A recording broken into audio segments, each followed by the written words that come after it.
40 items, 30 minutes. Okay? Now, the reading gets split between academic and general training. Okay? You'll actually be in different rooms, right? So there'll be 3 sections, 40 items, and that's about 60 minutes. The writing, okay, is 2 different things. Now, if you're general training, you're going to be writing a letter. Okay? If you're academic, you're going to be describing statistics. And that's a lot of fun. And then, speaking is going to last 11 to 14 minutes total. Right? So, total test time, it's about 3 hours, in all honesty, because you have some administrative work to do when beginning. Okay? So it's about 3 hours for the whole thing. All right. So, let's get into speaking and what speaking is. Okay. Both for academic and general training. Okay, now it's going to be 11 to 14 minutes, and it's going to be 1 examiner and 1 candidate. Okay, you will be in a room by yourself. No one else will hear you. Okay, this is good because you can say anything that you want. Okay, a lot of people are actually afraid of other people hearing them and judging them, so it's just basically one-on-one. Okay, now there's 3 sections to this. There are familiar topics. Okay, in other words, it's going to be about you. Questions related to you. Second one, it says mini presentation. That's true, but basically we call that the long term, where we give you 1 minute to prepare, and then you must speak for 2 minutes on the topic in which we give you. And then part 3 is what we call the discussion, where we discuss the same topic in part 2, however, in a more abstract but academic way. Okay? So this is like simulating like you're talking to a professor. All right? So those are the 3 parts. Okay, we will assess you 4 different ways. First will be the fluency and coherence. Okay? So what do you think fluency is?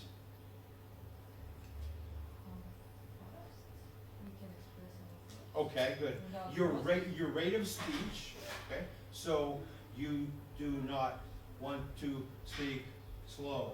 You want to talk at a normal rate of speech. Not 100 miles an hour that nobody can understand you, but a normal rate of speech, okay? What about coherence? What does that mean?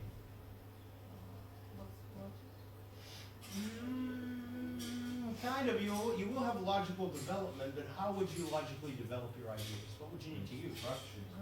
Structure? Well, not grammar. Connecting what? Linking words, very good, okay? It will be your use of linking words, okay? And how you connect your ideas together. Okay, what about lexical resource? Okay. Bingo, vocabulary. Of course, vocabulary, the types of words you use, right? You should not use good, bad, big, small, thing, stuff, or the verb to get. They're too simple. You want to use words like tremendous, minuscule, absolutely awesome. Okay? What about grammatical range and accuracy? So we have to use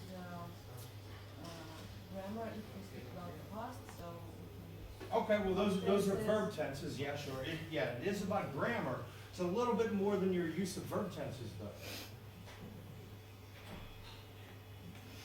Okay, grammar in IELTS has a completely different definition, right? When we rate you on your grammar, we're actually looking for a range, or a wide range, of complex sentence structure usage. Okay? Now, we don't like simple sentences at all. Okay? So don't use simple sentences. Use a range of complex structures. And finally, pronunciation. What is that about? Let me speak from my heart. Let me speak from bottom of heart in English. Yes, I remember that guy. Don't sound like that guy. No? Okay. Well, actually, it is about the clarity of your words. Right? Now, you can have your accent, but just as long as it's clear. All right? It's also about pronunciation features, such as intonation, pitch, and stress. All right? So those are the 4 things that we will rate you on. Okay, that's where your score will come from. Any questions?